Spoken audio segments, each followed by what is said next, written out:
चंद्रपूर महानगरपालिका निवडणुकीत वडगाव प्रभागातून निवडणूक जिंकलेले जनविकास सेनेचे नगरसेवक पप्पू देशमुख, मनीषा बोबडे व प्रतीक्षा येरगुडे तसेच एकोरी प्रभागातील MIMचे नगरसेवक अझरुद्दीन शेख यांनी एकत्रित येऊन आज नवीन गटाची नोंदणी केली।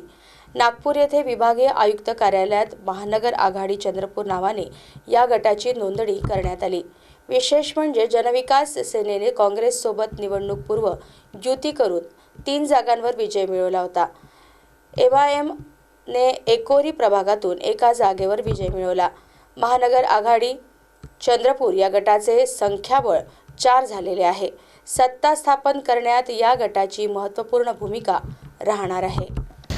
जनविकास सेना म्हणजे भारतीय शेतकरी कामगार पक्षाचे वडगाव प्रभागातून निवडून आलेले 3 उमेदवार, मी स्वतः पप्पू देशमुख, माझ्यासोबतचे सहकारी नगरसेवक सौ प्रतीक्षा अक्षय येरगुडे, सौ मनीषा विलास बोबडे असे आम्ही 3 नगरसेवक व MIMचे एकोरी प्रभाग क्रमांक 10 मधून निवडून आलेले माननीय अझरुद्दीन शेख आम्ही चौघांनी मिळून आज या ठिकाणी चंद्रपूर महानगरपालिकेकरिता चंद्रपूर महानगर आघाडी चंद्रपूर नावाने आम्ही गट स्थापन केलेला आहे।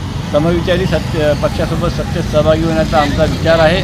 त्यासोबतच वडगाव प्रभागाचा विकास असो किंवा एकोरी प्रभागाचा विकास असो, संपूर्ण विकास साधण्यासाठी आम्ही प्रयत्नांची पराकाष्ठा करू। सोबतच चंद्रपूर शहरातील समस्या सोडवण्यासाठी चंद्रपूरचा विकास करण्यासाठी आम्ही पूर्ण प्रयत्न करू अशी ग्वाही आम्ही या ठिकाणी महानगर आघाडी चंद्रपूरतर्फे देतो। स्वच्छ सुंदर हरित चंद्रपूर निर्माण करण्याचा आमचा संकल्प आहे। जनतेने ज्या पद्धतीने आम्हाला प्रेम दिलं, विश्वास दिला आणि मतदान केलं 4ही नगरसेवकांना, त्याच पद्धतीनं जनतेला आम्ही त्या विश्वासावर खरं उतरून जनतेला न्याय देण्याचा पूर्ण प्रयत्न करू असे पुन्हा या ठिकाणी आम्ही हमी देतो आणि चंद्रपूरकरांना एक चांगलं शहर निर्माण करण्यासाठी आम्ही निश्चितपणे यशस्वी प्रयत्न करू